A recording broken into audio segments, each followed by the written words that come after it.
Aujourd'hui, une vidéo spéciale SAV des commentaires. Je me suis rendu compte d'un truc fascinant. Selon le réseau social où je poste mes vidéos, l'ambiance n'est pas du tout la même. Sur YouTube, TikTok ou Insta, on se marre, à 2 ou 3 exceptions près, coucou les fans de Tool, la majorité des gens captent le second degré et captent que la plupart du temps je parle de groupes que j'aime beaucoup. On discute musique avec le sourire. Mais alors sur Facebook, c'est une autre dimension. On est sur une concentration de boomers et de virulence assez exceptionnelle. Là-bas, dès que tu touches à un groupe sacré, tu n'es plus un analyste, tu deviens l'ennemi public numéro 1 à abattre. Alors pour rendre hommage à ces gardiens du temple qui ont visiblement oublié de débrancher leur premier degré, j'ai sélectionné la crème de la haine de ces derniers jours. On va voir s'ils ont autant de répartie que d'agressivité. UV existe depuis plus de 20 ans. Tu étais même peut-être pas né qui jouait déjà. Cette attaque sur mon âge, je l'ai eu plusieurs fois. C'est adorable de penser que j'ai encore le droit au menu enfant, mais j'ai soufflé mes 45 bougies il y a un moment. Par contre, ton raisonnement est fascinant. Si on suit ta logique, les historiens n'ont pas le droit de parler de l'Empire romain parce qu'ils n'étaient pas là pour voir Jules César en sandales. Spoiler, un membre d'Ultra Vomit a adoré ma vidéo et m'a remercié. C'est quand même dommage que des artistes aient plus d'autodérision que leurs propres fans. Et puis à quand bien même. En plus, dans la vidéo, je dis clairement que j'adore Ultra Vomit. T'as une culture de boulot cuit, toi. Une culture de boulot cuit? Écoute, je sais pas si c'est une insulte ou une recette de cuisine expérimentale, mais si ça veut dire que mon contenu est digeste et qu'il nourrit ton cerveau affamé, je prends le compliment. Bon, je me doute que c'est la complétion automatique de ton téléphone qui a corrigé bulot en boulot. Quoi qu'il en soit, perso, moi je t'imagine en train de taper ton message sur ton téléphone avec tes doigts boudinés de gros bébés qui supportent pas qu'on fasse des blagues sur son idole. Waouh, toi t'es un boulot, moins qu'une huître, t'étais né quand c'est sorti. Allez, va influencer une moule. Alors, entre le boulot, l'huître et la moule, on n'est plus sur un commentaire, on est sur un plateau de fruits de mer de chez Léon de Bruxelles. C'est marrant cette obsession pour les mollusques. Bon, par contre, pour toi et les suivants, c'est bulot avec un U. Quitte à vouloir m'insulter avec le dictionnaire de la marée, essaye au moins de pas te noyer dans l'orthographe. Sinon, l'attaque, elle perd un peu de son impact. Sam Bon Jovi, tu serais pas là à cracher dessus en pensant que Gojira c'est les meilleurs parce que tu les as vus aux Jeux Olympiques. Retourne écouter Tokyo Hotel et laisse les vrais aimer les origines de ce que tu écoutes. Une fois de plus, c'est fascinant ce besoin de s'inventer une vie de puriste. Selon toi, on peut pas parler d'artiste sans lui vouer un culte. Pour toi, donc, si j'aime pas ton artiste préféré, je ne dois pas en parler. Ça me va, si tu t'appliques aussi cette règle. Si t'aimes pas mes vidéos, commente pas. Pour citer un grand philosophe urbain, je te dirais que si tu kiffes pas, t'écoutes pas et puis c'est tout. Sinon, pour répondre à l'attaque un peu naze, ouais, en tant que fan de métal, j'étais content et fier de voir Gojira envoyer du lourd aux Jeux Olympiques, mais après je dois avouer que j'aime pas plus que ça Gojira. J'ai beaucoup de respect pour eux, j'aime bien 2 ou 3 titres, mais c'est pas ma cam, c'est pas grave. Mais si ça peut te permettre de te sentir mieux, je ferai aussi une vidéo sur eux. En ce qui concerne Tokyo Hotel, je veux pas jeter de l'huile sur le feu, mais c'était un peu les Bon Jovi des années 2000. C'est quoi, toi? John Bon Jovi, c'est une icône, chanteur, acteur et manager de sa vie. Alors déjà, si t'es fan de lui, commence par écrire son nom comme il faut. Il a décidé que pour son nom d'artiste, John ce serait sans H, donc respecte-le si tu tiens tant à le défendre. Si t'étais moins bête, tu aurais compris que j'aime aussi John Bon Jovi. Mais faut croire que le second degré ou la culture du rose, c'est pas ton truc. Si j'avais vraiment voulu être méchant, j'aurais justement parlé de sa carrière d'acteur. Et par contre, manager de sa vie, on n'est pas tous managers de nos vies? Bon, c'est sûr que vu ton message, toi, le manager, il a dû quitter son poste depuis longtemps. Tel plouc du jour, toi. Emoji clown, emoji caca. Merci pour le titre, je vais rajouter ça sur mon CV tout de suite, juste en dessous de expert en boulot cuit.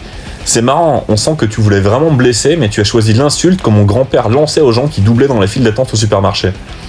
Rassure-moi, si t'écris tout en majuscule, c'est que t'es en train de crier ou c'est juste que t'as 90 ans et tu sais pas comment désactiver les mages? Faut appuyer sur la petite flèche là en bas à gauche. Mais t'as raison, c'est peut-être moi qui ai tort. Allons voir ce que tu mets sur ton mur Facebook, je verrai peut-être ce qu'est le vrai humour. Ah ouais, donc on est sur du même bien lourd fait par IA pour se moquer des végétariens. Donc non, le problème venait pas de moi, c'est de toi. C'est quand même fascinant cette agressivité gratuite. T'es apparemment pas le couteau le plus aiguisé du tiroir. Je pense que t'as probablement un job de merde. Dans ta famille, personne te respecte trop, tu comprends pas l'humour. Et dès que quelqu'un fait une blague sur un truc que tu aimes, tu te sens touché au plus profond de toi. Et donc tu sors ta fourche. Respire, c'est pas grave. J'ai pas insulté ta mère. Emoji cœur, emoji bisou. C'est complètement con tes commentaires. Alors, je suis le premier à faire plein de fautes d'orthographe, mais le C sans apostrophe, alors que tu en as mis un à T, fais un effort quand même. Redis-toi quand tu insultes les gens. Par contre, pour ma prochaine vidéo, si je fais un portrait du Becherel, tu te sentiras pas vexé, hein. Nul. Tu n'as pas le tiers de leur talent qu'ils ont dans le petit orteil. Va boire du lait fraise. Tu sers à rien. T'es qui, toi? T'es capable d'en faire autant? Encore un jaloux frustré. Oui, c'est vrai, je n'ai pas le talent des artistes dont je parle. Je suis pas capable d'en faire autant, de jouer de la musique. Et j'avoue sans honte que je jalouse le talent des musiciens. Après, c'est pas un concours de beat, hein, mais si tu veux qu'on compare ton CV avec le mien, ça se tente. Je suis pas certain d'avoir le plus ridicule. Mais sur le fait de critiquer un truc alors qu'on ne sait pas le faire, toi, t'es bien capable de dire si t'as aimé un film sans être cinéaste. T'es capable de dire si t'as aimé ta 4 fromages alors que t'es pas pizzaiolo. Donc je pense que je vais continuer. En plus, je dois avouer que faire rager les cons, c'est un peu la cerise sur le gâteau. En ce qui concerne les fraises, merci, je suis intolérant au lactose et ça me fait beaucoup péter. Mais j'ai une autre boisson. Guignol de les faire passer pour des losers. Va chez le coiffeur. Ta gueule, gros con. Rapproche-toi d'un coiffeur, toi. Tu sais, me traiter de guignol, c'est un compliment. Déjà parce que je viens de la région lyonnaise, donc tu me places dans une tradition locale. Puis je fais clairement guignol. J'ai dit de la merde, j'en rajoute, je fais des comparaisons absurdes, des anachronismes. Mais dans Guignol, ce qui est le plus drôle au final, c'est le contraste entre le guignol et le gendarme un peu con et peu clairvoyant qui a tendance à considérer le premier personnage qu'il croise comme le coupable tout désigné et s'en prend à lui. Ça te rappelle rien? Par contre, quand la répartie c'est des attaques sur le physique, c'est un peu l'aveu de défaite ultime du troll. Allons donc voir notre ami du deuxième commentaire vu que j'ai eu droit à un ta gueule gros con.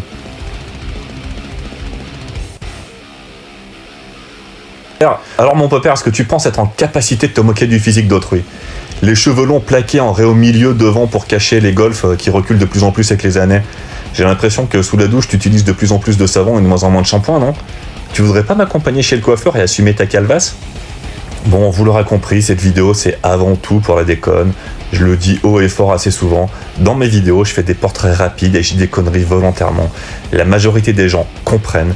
Les autres, si ça vous plaît pas, allez sur Wikipédia si vous voulez que des faits.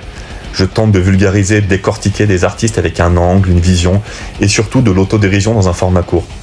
Je me vanne moi-même dans les vidéos, et j'hésite pas à égratigner les groupes que j'aime le plus au monde, parce que c'est ça la passion, être capable d'aimer un artiste tout en acceptant qu'il ne soit pas parfait et qu'on puisse en rire. Par contre, si je balance mes vidéos pour que plein de gens les voient de manière libre, ça veut pas dire que mon espace commentaire est une démocratie, donc les propos homophobes, sexistes, racistes, les menaces physiques, ça dégage. Oui, on vous voit les trolls avec vos photos de profil avec des drapeaux bleu, blanc, rouge. Mais rassurez-vous, je fais des captures d'écran avant de vous censurer. Si vous préférez rester premier degré et m'insulter, faites-vous plaisir. Plus j'ai de commentaires, plus les algorithmes proposent mes contenus à d'autres personnes. Donc vous participez au succès d'un truc que vous détestez. Merci à vous. Mais je remercie pour de vrai les gens qui commentent et partagent pour donner de la force. Vraiment, merci à vous. Bisous.